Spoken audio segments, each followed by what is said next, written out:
हाँ, तो हम अंग्रेजी पाठ्य पुस्तक इट सो हैपेंड का पहला पाठ how the camel got his hump अर्थात ऊँट ने अपनी कुबड़ कैसे प्राप्त की, यह पाठ पढ़ रहे थे।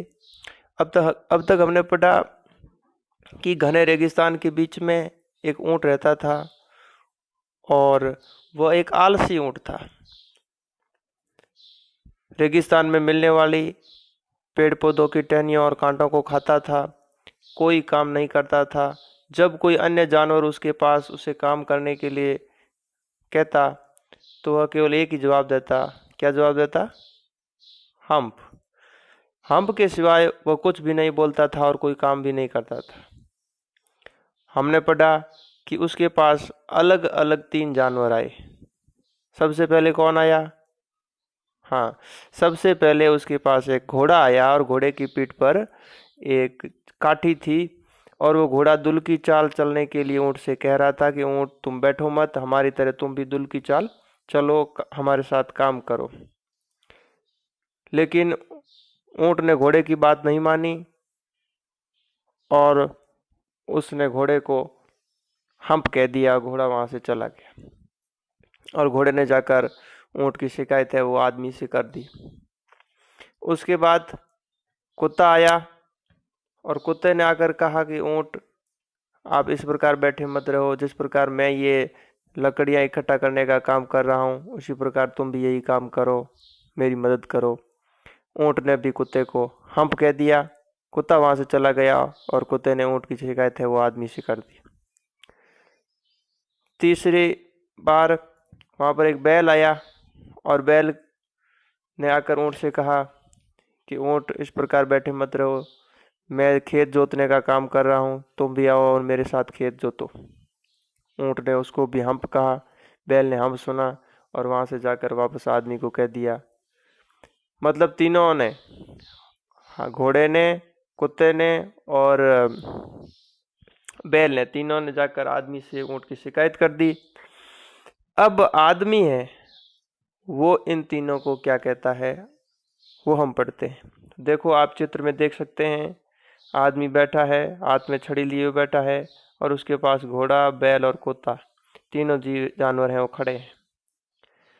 अब हम पाठ पढ़ना शुरू करते हैं। आप देख पा रहे हैं बट लिखा हुआ, बट से जो पैसे शुरू हो रहा है वहां से हम पढ़ते हैं। But that hump thing in the desert can't work. But यानी लेकिन या किंतु, दैट यानी वह, हम्प यानी हम्प, थिंग यानी चीज, इन यानी में, द डेजर्ट यानी रेगिस्तान, कांट, कांट में 2 शब्द हैं, एक तो कैन है और दूसरा नॉट है। तो कैन का अर्थ होता है सकना और नॉट यानी नहीं, वर्क यानी कार्य। किंतु यह हम्प चीज है वो रेगिस्तान में काम नहीं कर सकती है। किसने कहा? आदमी ने कहा। किसको कहा? कुत्ते, ऊंट व घोड़े को नहीं, कुत्ते, बैल व घोड़े को कहा कि ये जो हम्प चीज है यह इस रेगिस्तान में काम नहीं कर सकती। और he would have been here by now, और यानी और है, ही यानी वह, would have been here by now, now मतलब उसको अब यहाँ होना ही होता। मतलब ऊंट को आज इस समय यहाँ आना होता, इस मीटिंग में आना होता, लेकिन वो आया नहीं है। So I am going to leave him alone. So यानी इसलिए, आई यानी मैं, एम यानी हूँ, गोइंग यानी जा रहा, टू लीव यानी छोड़ने, हिम यानी उसको, अलोन यानी अकेला। इसलिए आज मैं उसको अकेला छोड़ने जा रहा हूँ। अब मैं उसको अकेला छोड़ने जा रहा हूँ। कौन कहता है? आदमी कहता है। किसके लिए कहता है? ऊँट के लिए कहता है। हिम किसके लिए आया है? ऊँट के लिए आया है। तो आदमी ने कहा कि ऊँट को आज हमारे साथ यहाँ पर आना चाहिए था, वो नहीं आया है, इस कारण मैं उसको अकेला छोड़ने जा रहा हूँ। And you must work double time to make up for it. And यानी और, यू यानी तुम्हें, मस्ट वर्क यानी कार्य करना चाहिए, डबल यानी दोहरे, टाइम यानी समय, टू यानी के लिए, मेकअप यानी पूरा करना, फॉर इट यानी इसके लिए। और उसके कार्य को पूरा करने के लिए आपको दोगुने कार्य करना चाहिए, दोगुने समय कार्य करना चाहिए। किसने कहा? आदमी ने कहा। किसको?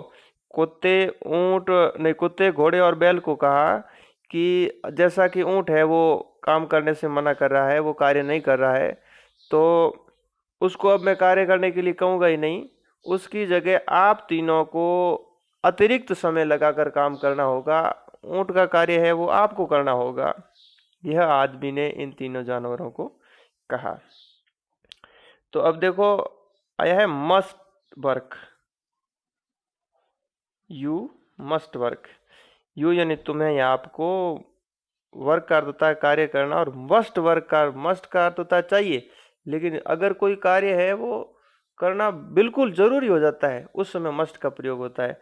तो मस्ट वर्क यानी करना ही चाहिए, आपको यह कार्य करना ही पड़ेगा, दूसरा कोई मार्ग नहीं है। हाँ आगे हम पढ़ते हैं। That made the three very angry. That यानी इसने, मेड यानी बना दिया, द थ्री यानी तीनों को, वेरी एंग्री बहुत ही नाराज। इसने इन तीनों को बहुत ही नाराज कर दिया, नाराज बना दिया। किन तीनों को? कुत्ते, घोड़े व बैल को। किस बात ने नाराज कर दिया? कि भाई उस आदमी ने कहा कि मैं ऊँट को तो अकेला छोड़ रहा हूँ और उसकी जगह आपको दोगुना समय लगाकर कार्य करना पड़ेगा, मतलब ऊँट द्वारा किया जाने वाला कार्य है वो आपको करना पड़ेगा। And they held a panchayat on the edge of the desert.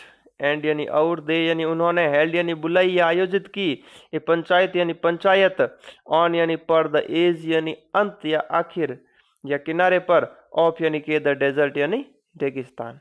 और उन्होंने रेगिस्तान के किनारे पर एक पंचायत बुलाई, मीटिंग बुलाई। तो दे किसके लिए आया है? दे उन तीन जानवरों के लिए आया है, कुत्ते, घोड़े व बैल के लिए आया है। दे सर्वनाम शब्द है। तो होल्ड की सेकंड फॉर्म है हेल्ड। होल्ड का अर्थ होता है बुलाना या आयोजित करना, हेल्ड यानी बुलाई या आयोजित की। और एज का अर्थ होता है किनारा। किनारा मतलब वो जो जंगल था, जो रेगिस्तान था, जहाँ पर पूरा हो रहा था, उसका जो अंतिम भाग था, वहाँ पर उन्होंने मीटिंग बुलाई, पंचायत बुलाई। एंड द कैमल कैम चेइंग कड and laughed at them. And यानी और, द कैमल यानी ऊंट, कैम यानी आया, चोइंग यानी चबाते हुए, कड यानी जुगाली, एंड यानी और, लाफ्ड यानी हंसा, एट देम यानी उन पर। अब जो पंचायत बुलाएगी उस पंचायत में ऊंट भी आया, जो हाँ जुगाली करते हुए ऊंट आया और उन पर हंसा। तो कैमल यानी ऊंट, कैम यानी आया। कम की सेकंड फॉर्म कैम है, कम का अर्थ होता है आना, तो कैम यानी आया। अब देखो CHEW, चू का अर्थ होता है चबाना, और च्यूइंग यानी चबाते हुए। तो कड का अर्थ होता है जुगाली। ये जानवर होते हैं जो एक बार तो जिस घास पत्ती को खाते हैं वो सीधा ही निगल जाते हैं, और थोड़ी देर बाद जब उनको खाली समय मिलता है उस समय ये जुगाली करके उसको बारीक करके वापस पचाते हैं। तो ऊंट है वो जुगाली करता हुआ आया और उन पर हंसा। किन पर हंसा? कुत्ते, बैल और घोड़े पर हंसा। Then he said humph and went away again. Then यानी फिर, ही यानी उसने, सेड यानी कहा, हम्प यानी हम्प, एंड यानी और, वेंट अवे यानी चला गया, अगेन यानी फिर उसने हम्प कहा और एक बार फिर चला गया। तो ऊंट उस पंचायत में जरूर आया, लेकिन वहां आकर भी उसने अपना शब्द है वो नहीं छोड़ा। कौन सा शब्द? हम्प शब्द। वो केवल और केवल हम्प बोला और वहां से चला गया। Presently there came along the jinn who was in charge of all deserts. Presently का अर्थ है थोड़ी देर बाद, came यानी आया, along यानी साथ में, जिन यानी जिन, वो यानी जो, वाज यानी था, इंचार्ज यानी व्यवस्थापक, ऑफ यानी का, ऑल यानी पूरे डेजर्ट्स यानी रेगिस्तानों, रोलिंग यानी लुढ़काते हुए, इन यानी में, द क्लाउड यानी बादल, ऑफ यानी का, डस्ट यानी धूल। तो थोड़ी देर बाद सभी जंगलों का व्यवस्थापक जिन धूल के बादलों को हटाता हुआ वहां पर आया। जो जिन था वो, जो वहां जो रेगिस्तान था, डेजर्ट था, उसका क्या था? व्यवस्थापक था, इंचार्ज था, मतलब उस पूरे रेगिस्तान की देख रेख वो करता था।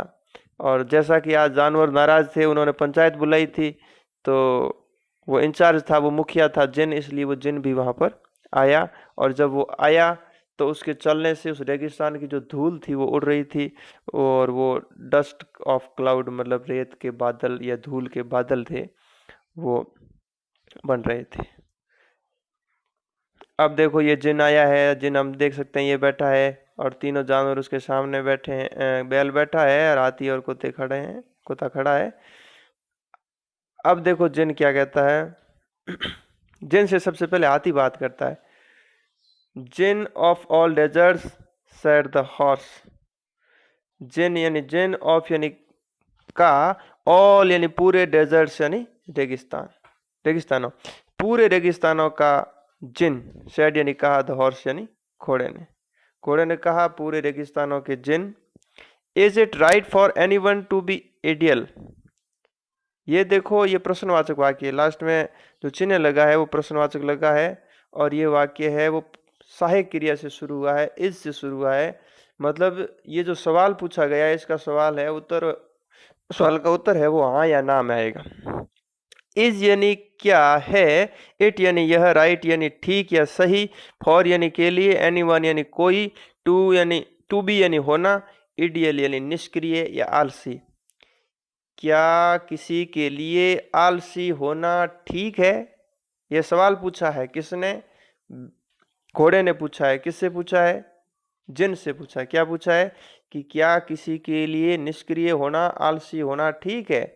तो अब इसका उत्तर है या तो हाँ से आएगा या ना से आएगा। हाँ से आएगा मतलब यस से अगर हम इसका उत्तर शुरू करेंगे तो उसके बाद हमें साधारण वाक्य बोलना है, और अगर हम इसका उत्तर ना से देंगे तो नो से शुरू करना है और आगे नकारात्मक वाक्य बोलना है। जैसे अगर वो स्वीकृति देता कि हाँ भाई आलसी होना ठीक है, तो वह कहता yes it is right for anyone to be ideal. और अगर वो उत्तर ना से देता तो होता no it is not right for anyone to be ideal. अब देखो जिन उत्तर क्या देता है, certainly not said the djinn. Certainly यानी निश्चित रूप से, नॉट यानी नहीं, सेड यानी कहा, द जिन यानी जिन। जिन ने कहा निश्चित रूप से नहीं, अर्थात किसी के लिए निष्क्रिय होना बिल्कुल भी ठीक नहीं है, किसी को आलसी बिल्कुल नहीं होना चाहिए। ऐसा किसने कहा? जिन ने कहा। किसको कहा? घोड़े को कहा, क्योंकि घोड़े ने यह सवाल पूछा था कि क्या निष्क्रिय होना ठीक है। तो आगे है well said the horse. Well यानी ठीक है, सेड यानी कहा, द हॉर्स यानी घोड़े ने कहा ठीक है। There is a thing in the middle of your desert with a long neck and long legs and he hasn't done a stroke of work since Monday morning, he won't trot. अब घोड़े ने शिकायत करी है। किसको करी है? जिन को करी है। किसकी करी है? देखो हम देखते हैं कि इज यानी है, ए थिंग यानी एक चीज, इन यानी में, द मिडल यानी बीच, ऑफ यानी के, योर यानी आपके, डेजर्ट यानी रेगिस्तान, विद यानी साथ में, ए यानी एक, लॉन्ग यानी लंबी, नेक यानी गर्दन, एंड यानी और, लॉन्ग यानी लंबे, लेग्स यानी पैर। इस रेगिस्तान के बीच में, मतलब आपके रेगिस्तान के बीच में एक लंबे पैरों और लंबी गर्दन वाली एक चीज है। ये नहीं बताया कि ऊंट है। घोड़े ने क्या कहा कि आपके रेगिस्तान के बीच में एक लंबे पैरों और लंबी गर्दन वाली एक चीज है। एंड यानी और, ही यानी वह, हैज नॉट डन यानी नहीं कर चुका है, ये स्ट्रोक यानी एक प्रहार, ऑफ यानी का, वर्क यानी कार्य, सिंस मंडे मॉर्निंग यानी सोमवार की सुबह से, और वह सोमवार की सुबह से किसी भी कार्य का एक प्रहार नहीं कर चुका है, एक छोटा सा काम भी नहीं कर सका।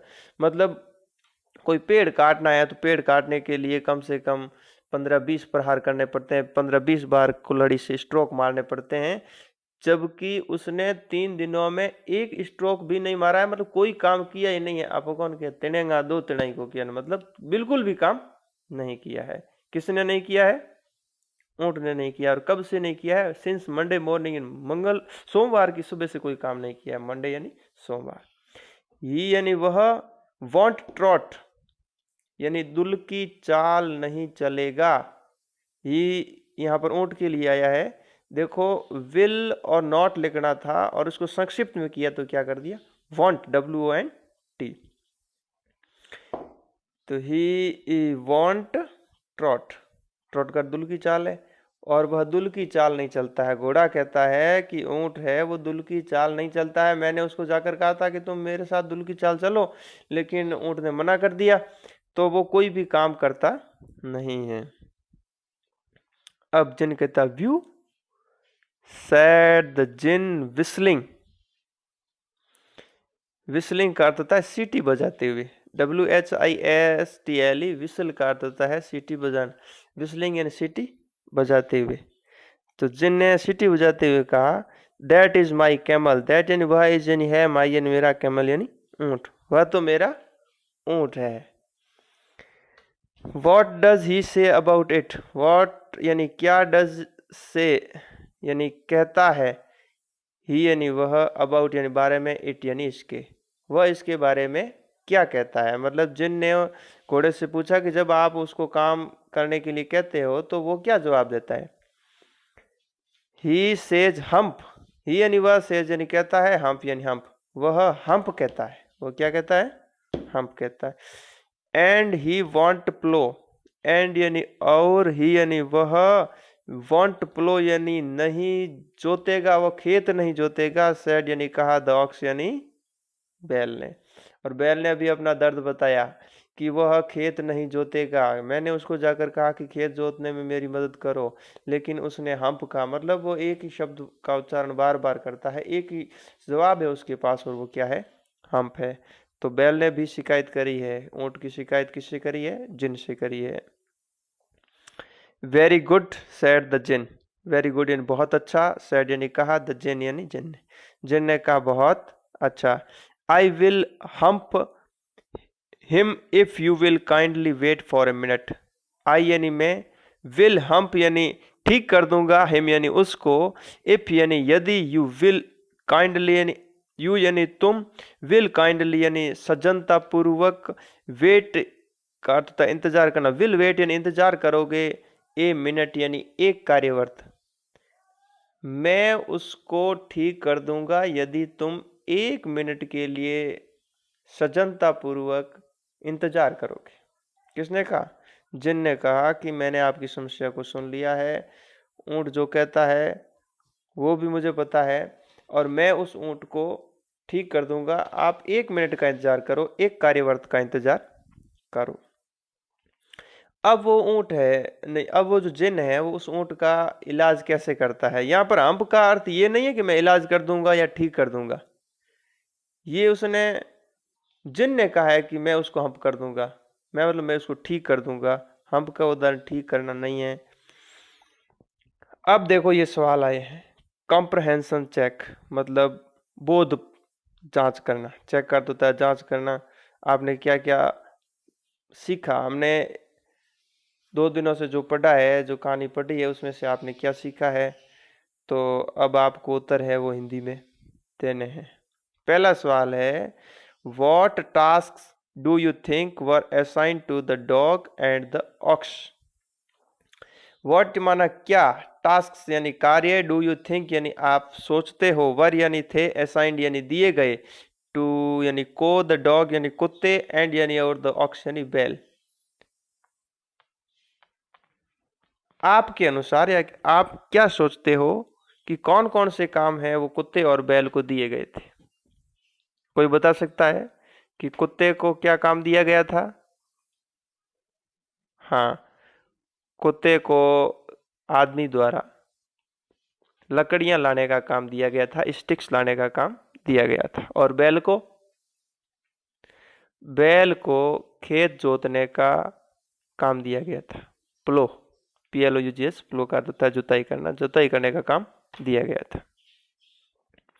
अगला सवाल है, why did the camel live in the middle of the desert. Why यानी क्यों, द कैमल यानी ऊंट, डिड लिव यानी रहता था, इन यानी में, द मिडिल यानी बीच, ऑफ यानी के, द डेजर्ट यानी रेगिस्तान, ऊंट रेगिस्तान के बीच में क्यों रहता था। तो ये वाई वाला सवाल है। हाँ, तो पहले बताइए कौन बता सकता है कि ऊंट रेगिस्तान के बीच में क्यों रहता था? हाँ, कि ऊंट रेगिस्तान के बीच में रहता था क्योंकि वह आलसी था, वह कोई कार्य नहीं करना चाहता था। तो इसका उत्तर अगर हमें लिखना है तो वाई वाले सवालों के उत्तर में हम ज़्यादातर दो वाक्यों को जोड़ते हैं और जोड़ते समय बीच में क्या लगाते हैं? बिकॉज लगाते हैं। तो वाई हम छोड़ देंगे, डिड छोड़ देंगे और इसके बाद द कैमल लिव का लिव्ड कर देंगे क्योंकि यह पास्ट इंडेफिनिट टेंस का प्रश्न है और उत्तर में हम पास्ट इंडेफिनिट वाक्य का प्रयोग करेंगे, साधारण वाक्य लिखेंगे। तो साधारण वाक्यों में सेकंड फॉर्म हो जाएगी the camel lived in the middle of the desert. पूरा पूरा हमने वाक्य वैसा का वैसे उतारा है, प्रश्नवाचक हम छोड़ देंगे और यहाँ लिखेंगे because the camel lived in the middle of the desert because he did not want to work, वह कार्य नहीं करना चाहता था। तीसरा है what made the dog the horse and the ox very hungry. What यानी किसने, मेड यानी बनाया, द डॉग यानी कुत्ते, हॉर्स यानी घोड़े, एंड यानी और, द ऑक्स यानी बैल, वेरी हंग्री बहुत नाराज। कुत्ते, घोड़े और बैल को किसने बहुत ज्यादा नाराज कर दिया, बहुत ज्यादा क्रोधित कर दिया? जैसा कि हम पढ़ सकते, किस बात ने? तो जिन ने। और जिन ने कौन सी बात, नहीं जिन ने नहीं, मनुष्य ने कौन सी बात कही थी कि मैं ऊँट को अकेला छोड़ रहा हूँ और उसकी जगह आपको डबल वर्क करना पड़ेगा, डबल टाइम वर्क करना पड़ेगा। इस बात ने इन तीनों को बहुत ज्यादा नाराज कर दिया। अगला है चौथा सवाल, how did the djinn know the horse was complaining against the camel. How यानी कैसे, डिड नो यानी जाना, द जिन यानी जिनने, द हॉर्स यानी घोड़ा, वाज यानी था, कंप्लेनिंग यानी शिकायत कर रहा, अगेंस्ट यानी खिलाफ, द कैमल यानी ऊंट। जिन ने कैसे जाना कि घोड़ा ऊंट के खिलाफ शिकायत कर रहा था? मतलब वो घोड़े ने ऊंट का नाम लिया नहीं, जैसा हमने पढ़ा है कि उसमें था कि घोड़े ने ऊंट का नाम नहीं लिया, उसने तो केवल इतना कहा था कि रेगिस्तान के बीच में एक ऐसी चीज है जिसकी गर्दन लंबी है, पैर भी लंबे हैं, और इतना कहते ही वो जिन समझ गया। जिन इसलिए समझ गया क्योंकि उसने जो ये साक्ष्य दिए थे इनकी लंबे पैर हैं, लंबी गर्दन है, तो लंबे पैर और लंबी गर्दन वाला वो जानवर था, वो कौन सा था? ऊंट था। और यह सुनते ही जिन वो समझ गया कि यहाँ पर शिकायत है वो ऊंट की हो रही है। तो ये 4 सवाल हैं। अब आगे वाला जो दूसरा भाग है इस पाठ का वो हम कल पढ़ेंगे। अब आपको इसकी स्पेलिंग्स एंड मीनिंग्स है वो लिखनी है और याद करनी है। ये इस पाठ की स्पेलिंग्स एंड मीनिंग्स है, जो हमने आज जो पैसेज पढ़ा है, आज जो हमने भाग पढ़ा है उसकी स्पेलिंग्स एंड मीनिंग्स है। ये आपको अपनी कॉपी में लिखनी है और याद करनी है। तो आज हमने पढ़ा कि उस आदमी ने तीन जानवरों को, कुत्ते, घोड़े व बैल को बुलाकर कहा कि भाई जो ऊंट है वो काम नहीं करता है, उसकी क्षतिपूर्ति आपको करनी होगी, उसकी जगह काम है वो आपको करना पड़ेगा, मैं ऊंट के लिए कुछ नहीं कर सकता। तो वो तीनों जानवर बहुत नाराज हुए, उन्होंने एक पंचायत बुलाई, एक मीटिंग बुलाई। अपने यहाँ भी ऐसा ही होता है, जब कोई व्यक्ति किसी से नाराज हो जाता है तो पंचायत ही बुलाता है, पंच बुला हुए हैं। और उसने पंचायती में मुखिया किसको बुलाया? मुखिया उस जंगल का जो व्यवस्थापक था, इंचार्ज था जिन, वो आया। और हालांकि वहां पर ऊंट भी आया था, लेकिन ऊंट ने केवल हंपका और वो चला गया, उनकी ऊपर हंसा। मतलब उनकी ऊंट माफी मांगने के चक्कर में नहीं था, ऊंट माफी नहीं मांगना चाहता था, ऊंट अपना कार्य है नहीं करना चाहता था, वो केवल हंप कहकर चला गया। जिन आया और जिन ने उन तीनों की बात को सुना और फिर जिन ने कहा कि मैं उस ऊंट का जो हंप है उसका इलाज कर दूंगा, आप 1 मिनट के लिए इंतजार करें। तो कल हम पढ़ेंगे कि जो ऊंट है वो उनका इलाज कैसे करता है, नहीं ऊंट का इलाज है वो जिन कैसे करता है।